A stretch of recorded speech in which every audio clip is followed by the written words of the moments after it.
Hello and welcome to Behind the Lens, an inside look at what it's like to gather TV news.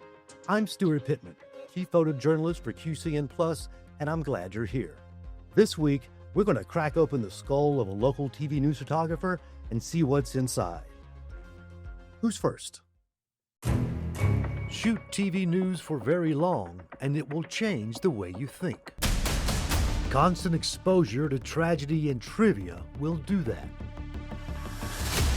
The TV news photojournalist sees it all, even things we can't show you. What effect does all that access have on those of us behind the lens? Well, it ain't all bad. Okay, so we won't use the rubber glove, but we are going to examine the brain of the television news photographer. I myself have followed shell shock survivors through the rubble of their upside-down mobile homes, chased cadaver dogs down ditch banks, and waited in children's cancer wards as circus clowns poured through the door. It hasn't made me rich, but it's given me a lot of life experience. Sometimes I don't quite know what to do with that experience, but we're going to find out today by talking to other people who have those experiences. Two veteran photojournalists, Kevin Pinto and Terrence Allen, thank you guys for joining us and getting me out of this pickle, because I'm having a hard time expressing the exact subject of this week's episode. But I basically wanted to talk about the effect and the perspective you gain from attending so many random things in a haphazard fashion with a TV news camera on your shoulder. Terry, how has shooting news all your life affected your worldview? Well, I tell you, Stuart, I grew up a news junkie.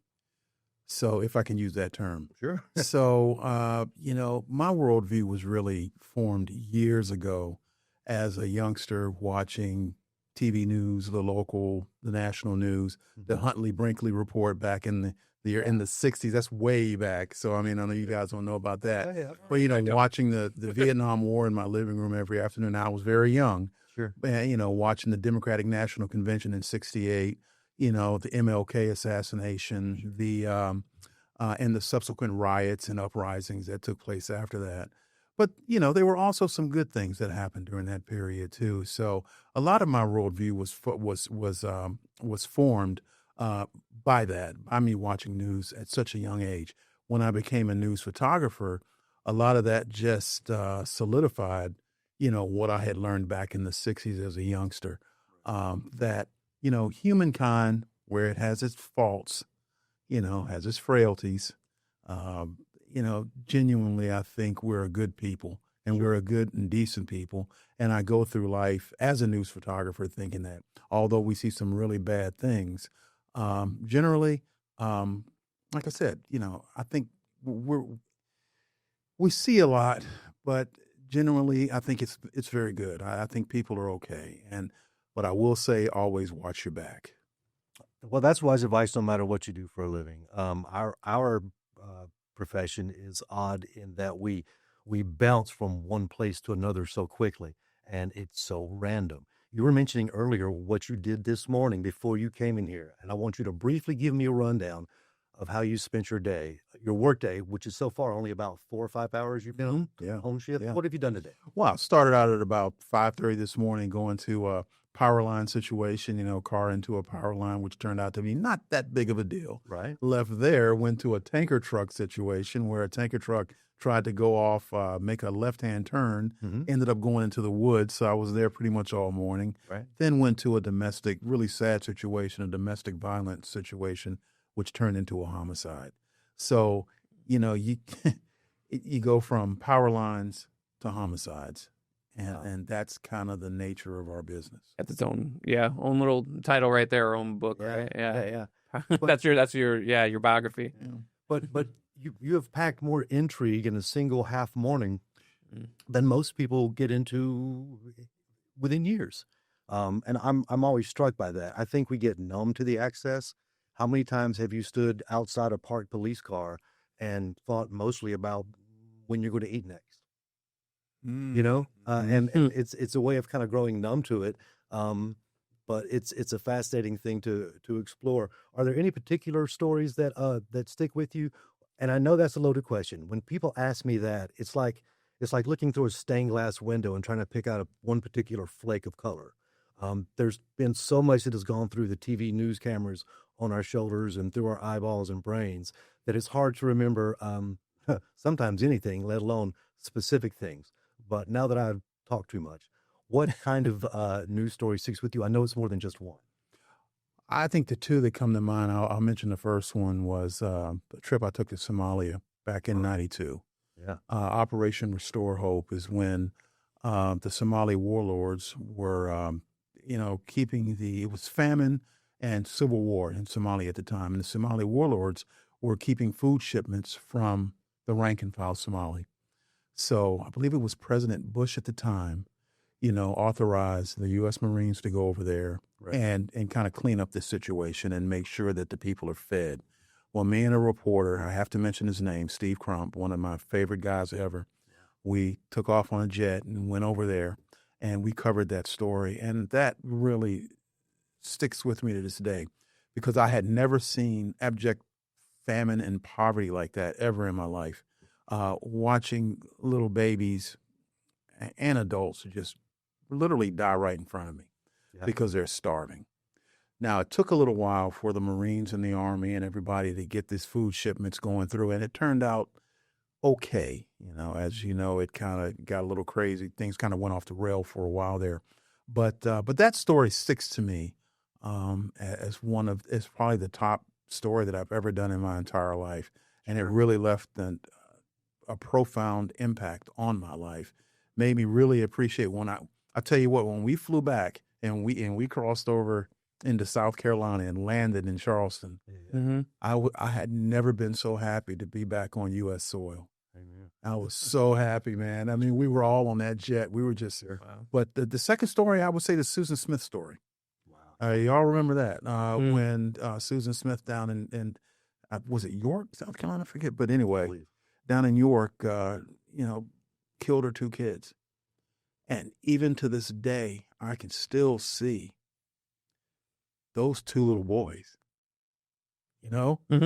And I can't I always think of what were those two little boys thinking when they were sitting in their car seats and their mom, pushes the car into the lake.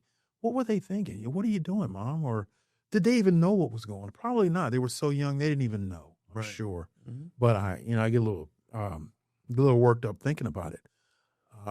It's tough. It's tough. Really tough. Anyone would get worked up watching that tragic news story, let alone spending all day long shooting that story. Yeah. I mean, if you think the tragedy leaves a mark from across your living room watching it on a screen, try being there. That kind of thing sticks with you. And we're going to talk all about it right after the break. Welcome back to Behind the Lens. Gang hangout, toxic waste dump, any Chuck E. Cheese. There's plenty of places I don't want to take a TV news camera. But when you shoot news for a living, you don't have a choice where you go. And that can be good and bad. More than anything, you witness a lot of happenstance and tragedy and trivia and a little bit of triumph. And someone who's going to tell me all about it, actually more than one someone, two someones, Terrence Allen, Kevin Pinto, two photojournalists who've, if they haven't seen it all, they will tell you they have. Kevin, what has access to everything, good, bad, and indifferent, done to you over the years as I psychoanalyze you? Yeah. Well, I guess I'm the one without gray hair, so I have. Sorry. Shots fired. You guys are like, well, dang, we shouldn't have brought him along. So I have, 10 years of experience, but not, 50 or 60 or whatever you guys have. This is welcome to the roast of Stuart and Terrence. No. Where's my glove? So, I still encounter the live trucks and everything, right? But so mainly I got into it because of sports, for the record, right? Mm-hmm. So, but you have to start in news, and that's just part of the deal. So I started in Wichita Falls, Texas, right? Which was pretty wild. So we covered more tornadoes, I had floods, blizzards, all that stuff. So all the access. I love chasing tornadoes. Sure. But it was crazy, right? Seeing, it's different, right? You feel sad as a viewer, seeing houses get destroyed and families losing all their stuff. And I also got sad, but you push it down, right? That's kind of what what you have to do. Yeah. We've seen a lot of that. You can't compare ourselves to the fire department or police, and we've talked about it. My dad was a firefighter. My mom was an EMT, so they've seen a lot of different stuff. But we still see it. Sure. We just have to look at it from a different perspective, right? That's our job. We have to film it. We're not going to show everything. We're not allowed to show everything like that. No, nor do we want to. No, I really don't. But I've seen it, right? A burned body. Yeah. Terrible. I've seen it. I didn't like it. It was a helicopter crash in Florida, and I absolutely that was one of the things that stick with me. And then, sorry if I'm going off or whatever, but there was a day where I had to go cover 2 suicides. Right. We don't normally cover suicides, No. but the station I worked for said, "What if it's a famous person?" And I was like, "Well, okay," but we still wouldn't show it. More scene and stuff. But honestly, sometimes suicides end up they stay there. The body stays there, and they show them because it's an investigation. It's part of it. Yeah. Play out And like and the it, camera. yeah, that some of those stick with me too because we've talked about wherever you drive, right in Charlotte. Sometimes you see a spot, and that's what you think of, right? You think of you don't see a park. You see this is where I got someone was shot. Someone will, exactly. Absolutely. So yeah, that's my rant, but it definitely changes the way you look at things and as you drive around. And again, just looking at Charlotte, parking decks have notoriously been known for suicides and people jumping off. And there's one by the Panther Stadium that I always remember. And there's been a lot by one of the parking decks there. From what I hear, even before my time, right? Yes. Talking to officers. So There was someone had actually jumped off of the stadium. If I remember correctly, it's been years ago. Someone committed suicide, jumped off of the actual B of A stadium, and fell right there almost at the front door of Panthers of walking. And that was a really sad situation. But you brought up a good point about seeing the bodies and the smell, the smell of a burned body. Yeah. It's something that I will never forget. I don't know how graphic we can get here, but it's a hard thing to convey until you smelled it. Yeah. And there, I was once doing a little quick day turn feature on a group of college students, young men who were riding bicycles across America, and I met them in Lexington, North Carolina, and interviewed them as they sat around on their break. And then as they jumped back on their bicycles to get back on their way, I jumped in front of them to begin with and got video of them riding. I needed to get B-roll. So I followed this group of bicyclists for about 5 miles. And on one of the times when I let them pass me and I would, get back in the car and catch up to them, as I came up on the hill, all the bicycles were on the ground.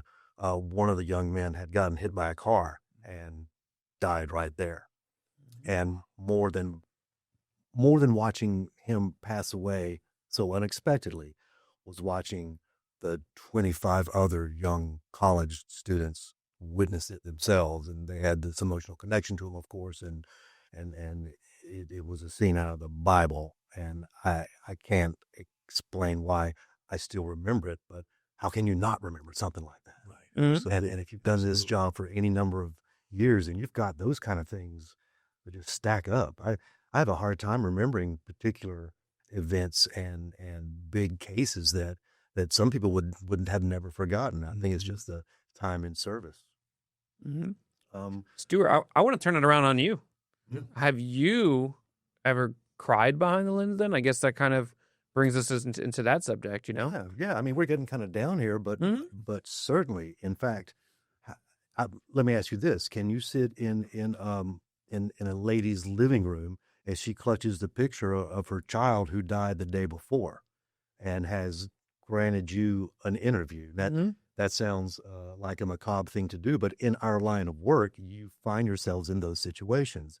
And if you can set up a camera and listen to a grieved mother pour her heart out while clutching a picture of her dead child and don't shed a tear, then we can't hang out, man. We can't be friends because, a couple of times I've cried behind the lens, and it sounds dramatic and kind of cheesy, but have you?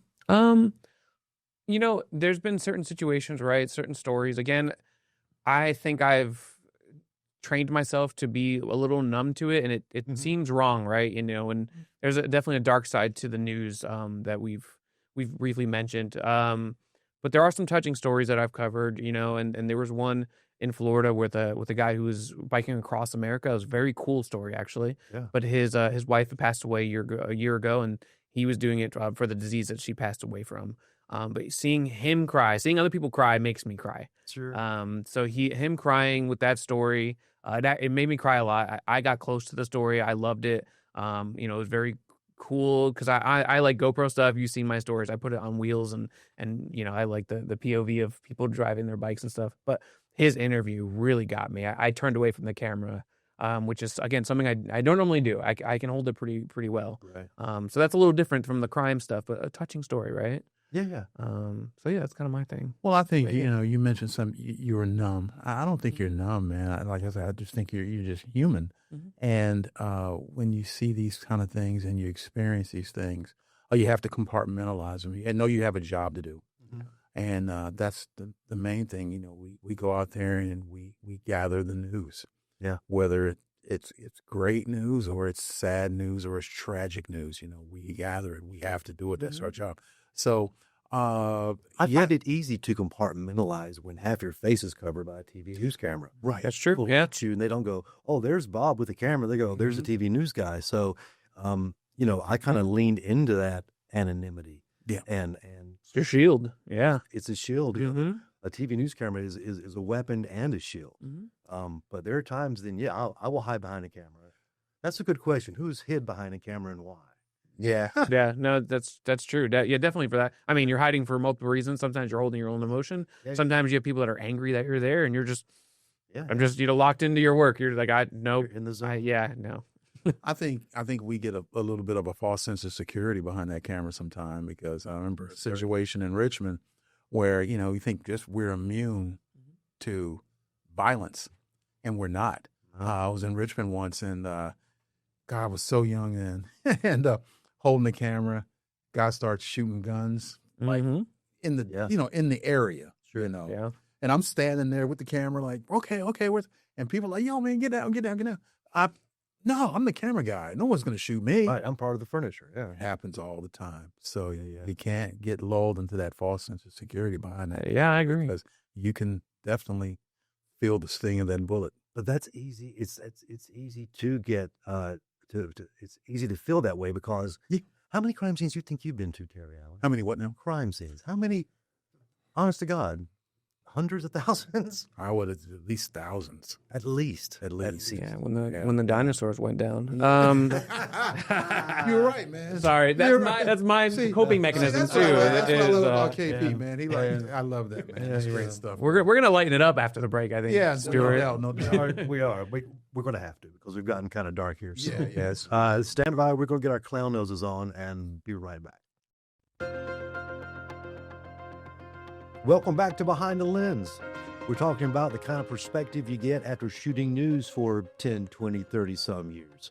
And to help me do that, of course, is Terrence Allen and Kevin Pinto, who continue to join us and regale us with disturbing stories mostly, but some fun stuff. One thing we were talking about during the break was the weird common side effects you get from being a TV news photog. And we've already touched on associating locations with news stories, maybe telling directions by, take a left where that clown got stabbed, that kind of thing.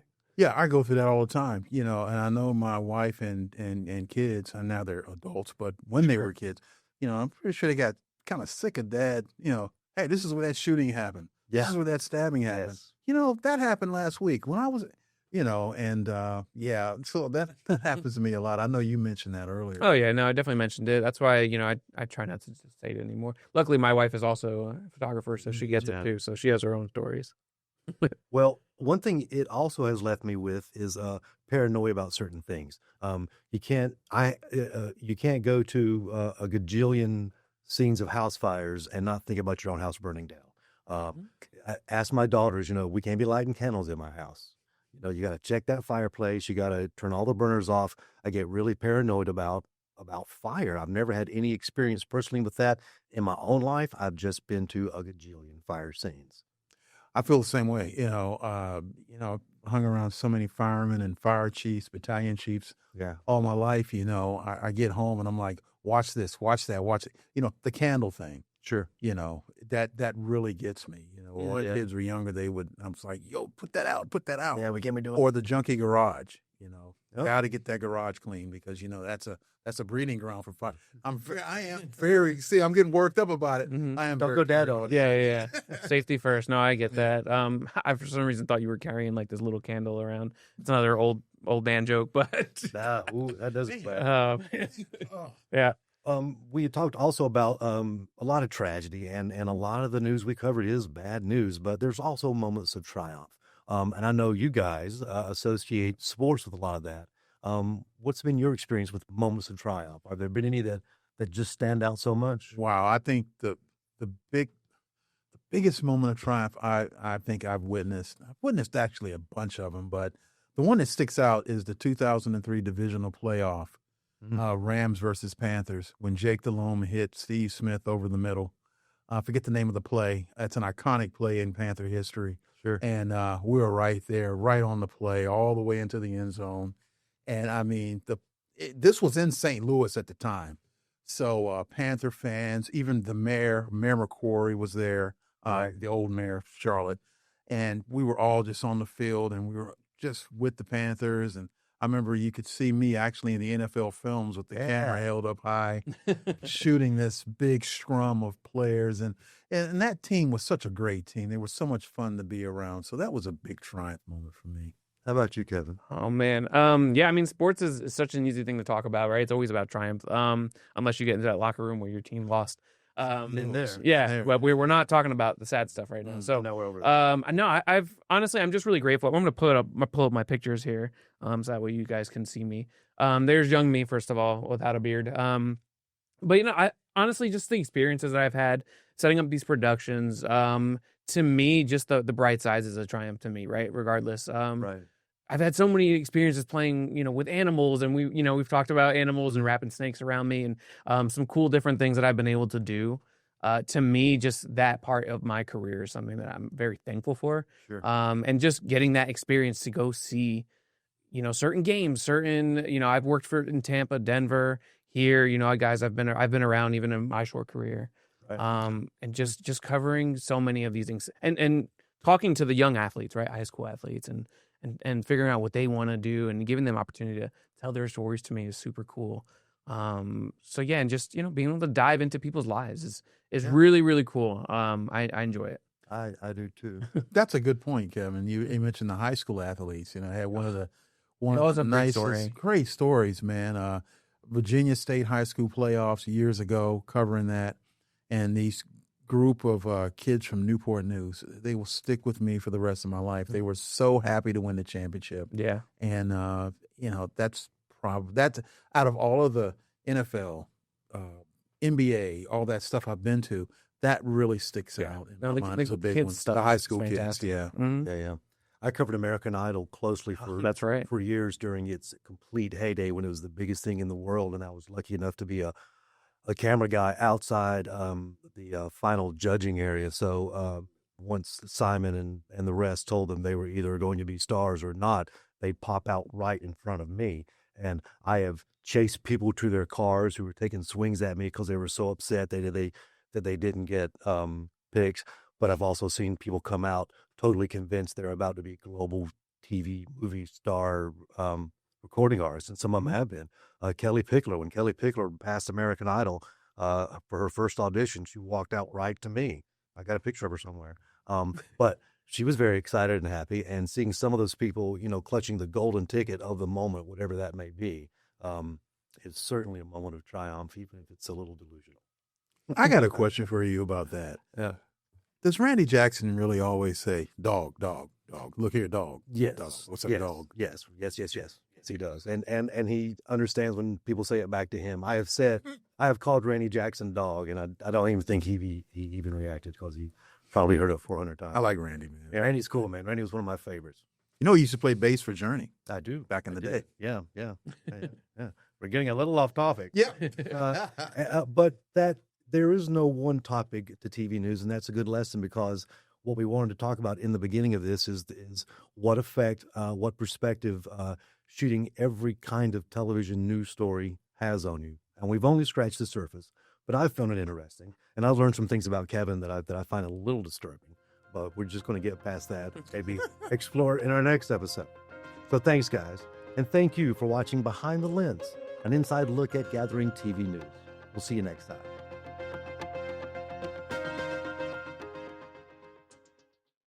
Queen City News Plus. Just search Queen City News on your smart TV's app store.